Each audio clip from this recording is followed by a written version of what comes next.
This game's pretty hard, and you have to pay a lot of attention to a lot of things at the same time. And there's some crucial things you can miss that will completely alter the way you play through the game. So here are 7 things that you can actionably change right now. Not like, oh, did you know that for the future or something. I mean, actually right now, that you can change to make your character a lot stronger. Number 1, your passive tree.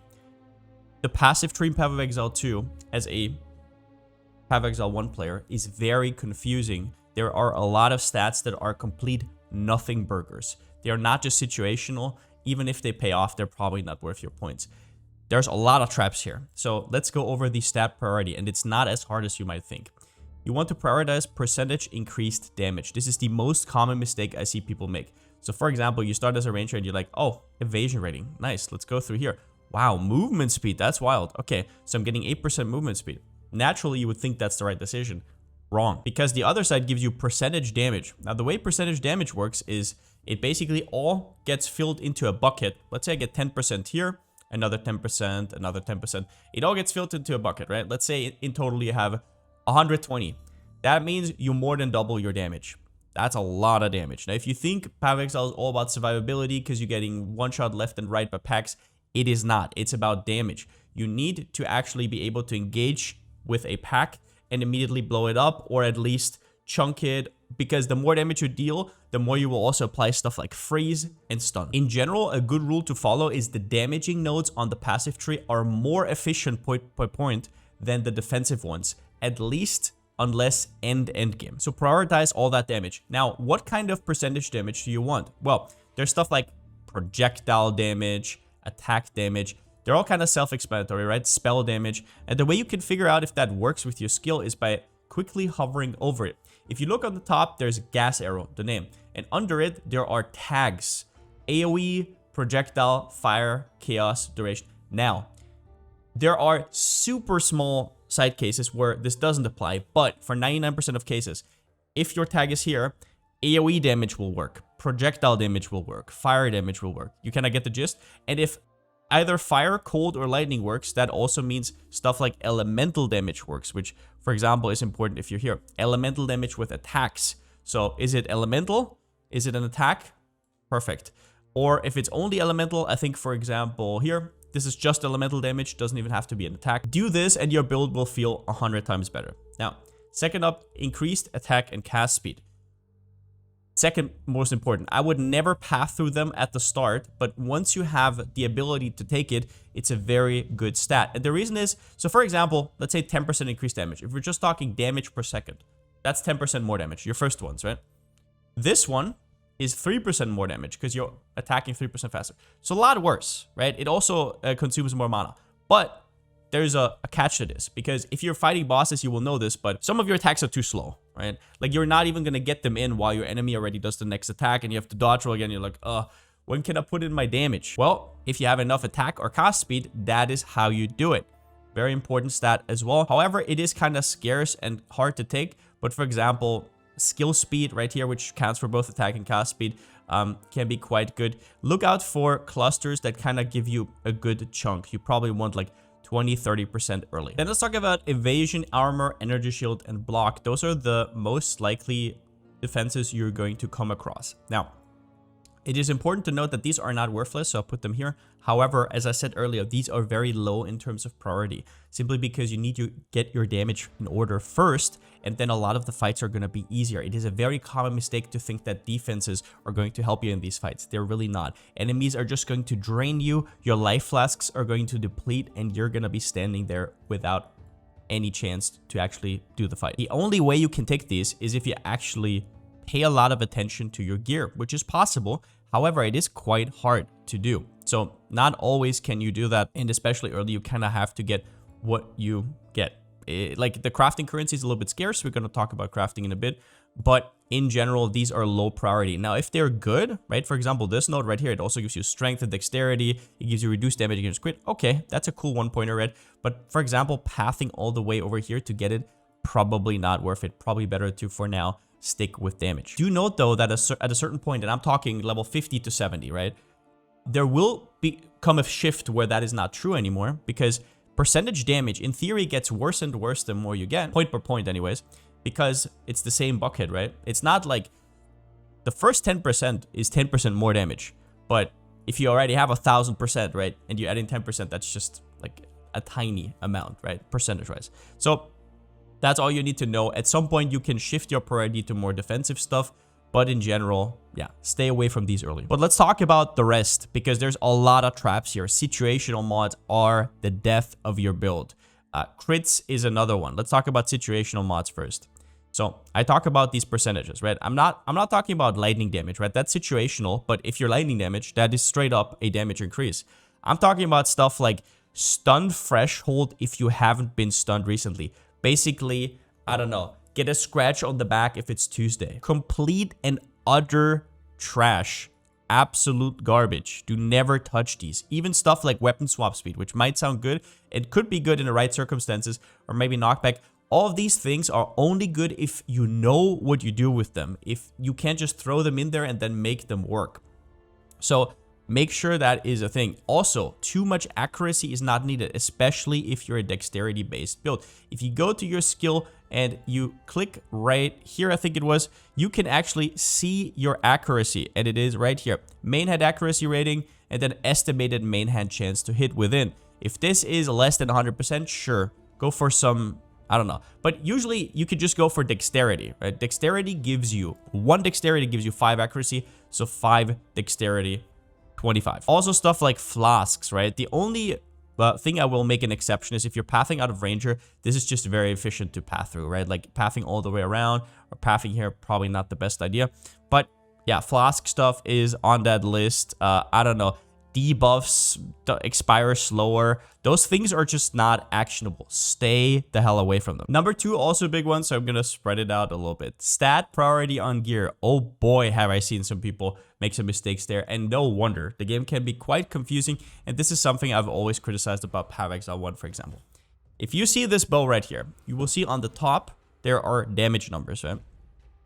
On the bottom, you see all the mods listed up. For example, percentage increased physical damage. Important to know here, this is a local mod. This multiplies the local damage on your weapon that it comes with. That is very, very potent. Very, very strong.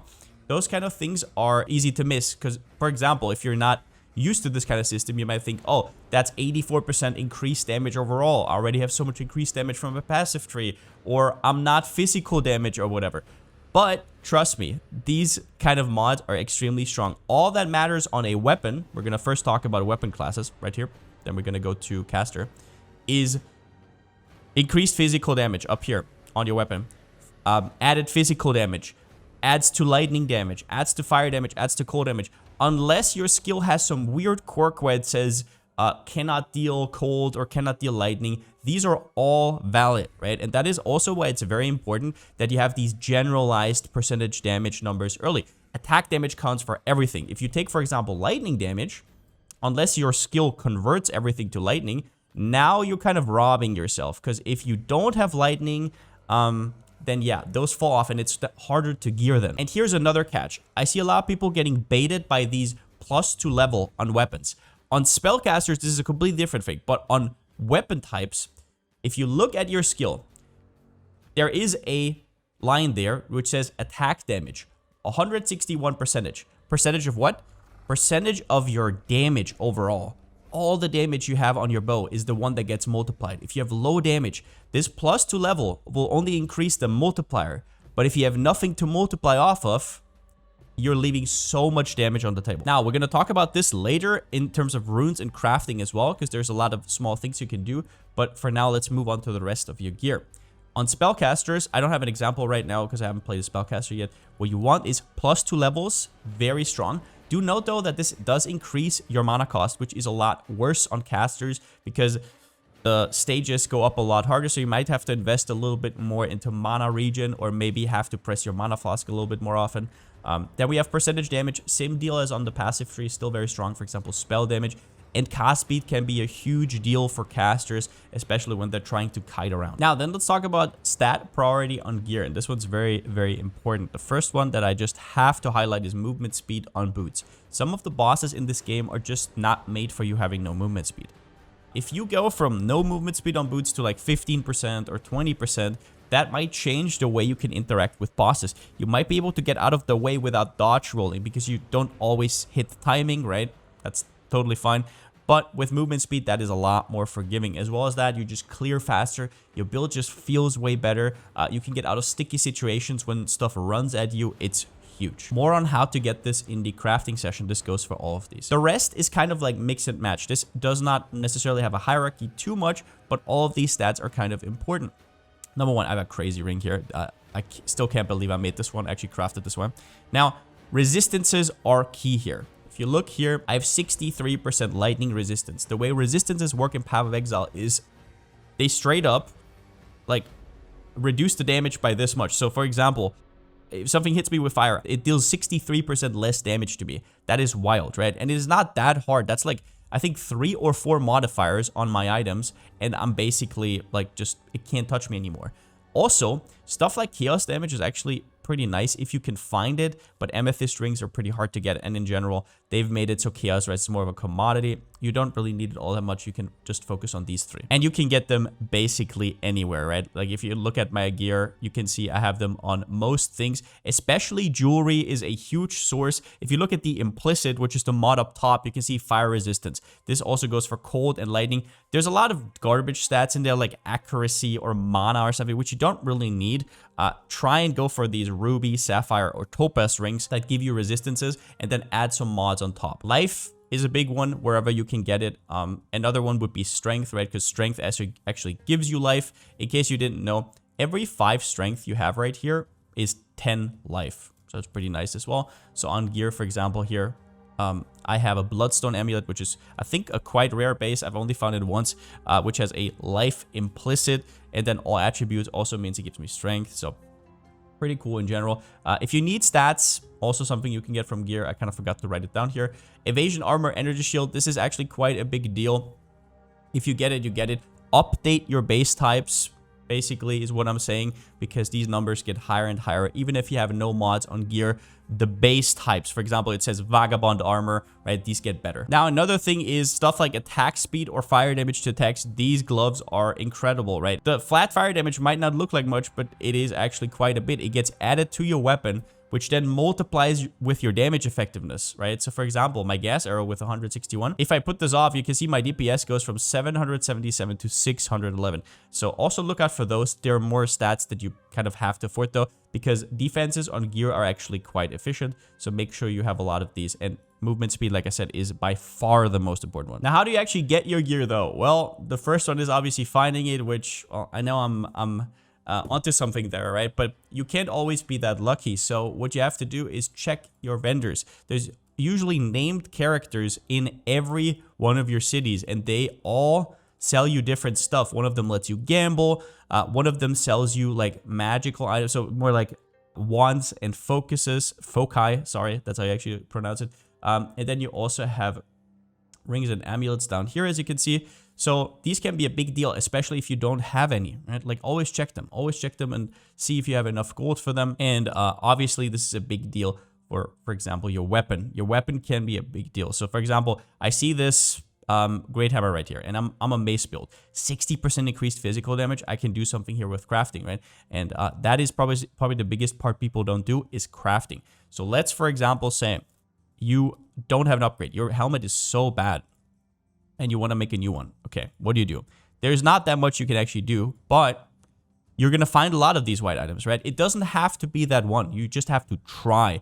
And these two currencies right here, Orb of Transmutation and Orb of Augmentation, are so plenty that you never have to worry about running out. If you splurge on anything in this game, it's on transmutations and augmentations. And what they do is transmutation adds a mod, and then augmentation adds a second mod if it's a magic item, like here that already has a mod, right? So these two together, and I now already made a helmet that is considerably better than almost any gear you'll find. And that's basically because gear is kind of scarce. Think about this as a blue item that you found on the ground. You identified it, and it had 2 mods, right? Like, you can try this on every single white item you find, and you find more than enough Orb of Transmutations and Orb of Augmentations. That is how GGG, I think, actually balanced the game. You actually just have to do it. Also, drink in this video for every time I say actually. So, other than that, a little bit more scarce resources. An Orb of Alchemy Now, you will find these, but not very often. These are incredible. I've made some of my craziest weapons with this. And the reason is weapons don't have that many bad mods. If you actually get a lot of mods on them, most likely you will get stuff like physical damage, lightning damage, fire damage. So guaranteeing 4 mods is ridiculous. I would save these up if you're weapon type class, weapon-based class.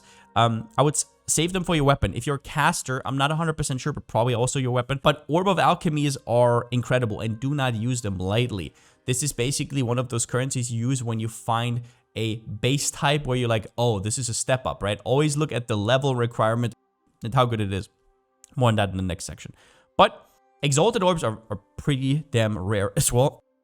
They did say that they drop like candy, kind of, or that's what they said. Not really true. You have to really pick your battles with these 2 currencies. So Exalted Orb adds a mod to an existing mod.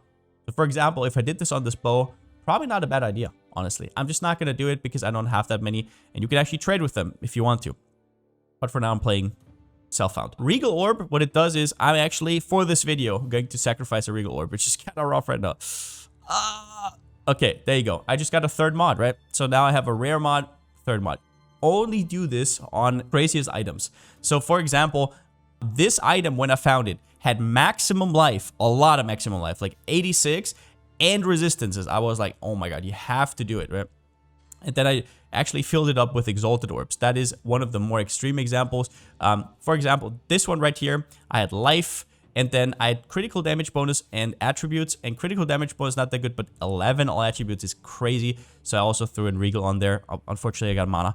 But yeah, these are a little bit more scarce. These you can always use. Orb of Alchemy use very precisely on a big weapon upgrade, and Chaos Orbs in general just don't really mess with them. They don't really do that much. They're too random. Next up, let's talk about sockets. Your item might already come with one of these, or you might want to get some of them because you have a really good item. How do you do that? Okay, so if you already have an existing one on any body armor or helmet or something, you will see here there's these runes. For example, Storm Rune gives you something on weapons, gives you something on armor. On armor, you should really look out for the runes that give you percentage resistance. And on weapons, you should look out also for these ones, which give you flat added damage. Those are, once again, the thing that multiply with the damage effectiveness on your skill. All those weapon skills, damage effectiveness, they multiply with this. So the more sockets on your weapon, the better. The weapon sockets are the most important ones. Now, let's talk about how you can add them with the Artificer's Orb. If you want to use these, they are quite scarce. You can drop them in one, or you can actually, there is usually a disenchant table or salvage table, sorry. You click on this hammer symbol and now, boom, it's gone, right? You get an Artificer Shard. Whenever you see any items on the ground, they have like a symbol next to their name that has one of these sockets, you can get an Artificer Shard. If it has 2 sockets, you get 2, right? And 10 of them, Artificer Shard. Very important to pick these up and use them on the salvage bench and not sell them. But they're scarce, so when do you use them? Hard to say, but in general, when you have a big upgrade, when you feel like your weapon, ooh, I just got a huge upgrade, that means you should immediately invest, because you're making your next 10 levels or so a lot easier, and you're extending the period in where you can find a weapon upgrade. Very important. Do not, like, I know people say they're scarce, so kind of wait for them, but that's not really true. You want to actually be able to complete the game. The stronger you are, the more monsters you can kill, the faster, so the more loot you will get. It's not that easy, right? You don't just want to save these up. If you have a good bow for your level, definitely just put in those sockets. For example, these 2 sockets right here give me like 30% more damage. Now, on some weapons, it doesn't matter what damage type you have, but on some others, it does, right? So for example, if you have a lightning skill that has like lightning conversion and you're taking lightning nodes on the tray, you want to obviously make sure that you also have lightning damage in your weapon. For example, that would be the Storm Rune instead of the Desert Rune. But in general, I would say use these on your weapons, on your weapon upgrades periodically. Do never use them on your gear.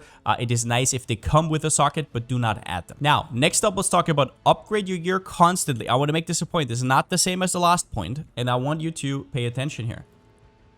Items are not made equal. There are certain level requirements that early game items have, and late game items have more and more level requirement. Why is that? Right? The stats are around about the same. They all have like life and attack speed and stuff like that. But the mods are not the only thing that matters. If you look at the top, it says gloves, evasion rating, energy shield. If this would be a level 80 item, right? Let's say I'm in endgame, that evasion rating and energy shield would probably be like over 100, right? And the energy shield would be like 60 or 70. That is a massive difference, which means that while you're leveling, if you're still running around with your level 6 gloves just because they have neat mods on the bottom, that doesn't necessarily mean that they're good. So for example, let's see gloves. You start with stocky mitts. They have 15 armor. You go all the way down. You scroll all the way down. You started at 15 goddamn armor. And let's see where it ends. It ends up down here at 122. These are level 65. I'm not even sure if these are the last ones. But that's 122. That's like almost 10 times as much, right? Those are really important. And the only difference is you crafted new ones, right? Like you have to constantly cycle through your gear, constantly look at vendors and whatnot. That is why I said it is important to use these Orb of Transmutes, Orb of Augmentations. Chances are if you haven't upgraded your gloves for like 10 levels, you're missing out. And this is an important point in general because we're often looking at life right here, right? But that is not all of your defense. Depending on what your character is, armor and evasion and even energy shield or block are quite important. I'm an evasion-based character. Now, right now, I don't have my buffs up. I get up to 67% chance to evade. What does that mean? It means whenever an attack or a spell hits me, it actually doesn't hit me, right? It just fails. 2 out of 3 times with 67%. That is wild, right? Like most boss attacks, if I don't dodge roll out, I still don't get hit. I'm like, okay, moving on. Some of these like strength-based characters have like 50-ish% damage reduction against physical damage. That is incredible. Or a lot of the damage is physical, so that's just huge. And if you have resistances on top, very nice. What I'm trying to tell you is constantly upgrade your gear. Now, the next one is a little bit weird to communicate, but it is all about your playstyle. So I don't want to say mindset or something. This is not a motivational video, okay? I guess it kind of is. What I'm trying to say is you have to figure out what your character is strong at. If you're ranged, don't just run into the pack. If you are melee, you might want to actually kill stuff before dragging them with you. For example, if you're an MMO player, I guess the term would be you don't just aggro mobs, right? Or if you're a PoE player, you don't just like AoE them. You can't just drag them with you. I know it is nice and it is efficient, and I've been playing builds now in PoE 2 because I've found some pretty crazy shit where you can do that, but you have to just know if your build is capable of it. And that leads me to my next point, which is it's fine if your build isn't quite there yet. Different builds have different power points at certain points in the game. So some are really good early. For example, crossbow. I just started out from the get-go, default attack, everything to death. On melee, I was like sweating because I was default attacking, but I was in their face. So that's a little bit of an issue. But later, some of the tables have turned. I guess the last thing I can say is against bosses, just analyze what they do. Find your damage pockets. It's important that you don't just like play super defensive all the time. You have to also take risks, obviously, because your life flask otherwise will get dwindled down and then you die anyways. So yeah, I'm really sorry I can't give you more particular advice here because it's very build dependent, but I'm just saying that you have to focus a little bit more, especially if you're coming from Path of Exile 1, you have certain expectations of how fast you can be, or maybe from other RPGs, and that is just not the same game, right? You have to adjust to a new climate. And then at the end here, use your support gems. I have a few things to say here. The first one is the recommended gems are not always the best ones. So you will find throughout the game these uncut support gems. They can be level 1, level 2, level 3. They have different support gems that you can pick. For example, I clicked on this. You see that these level 2s and level 3s are grayed out. Doesn't matter for now. So okay, let's go to Gas Arrow and kind of see what they tell me to do. Well, on Gas Arrow, I'm kind of exploding my gas thingy for a big fire explosion. The game doesn't know that. The game thinks it's poison for some reason, right? Because it's a poison tag. That's probably how it kind of does that. I don't think they're handpicked. I don't know though. It does tell me to get, for example, magnified effect. So these are good, but if you see down below, show recommendations, if you take this off, now you have a world to explore here.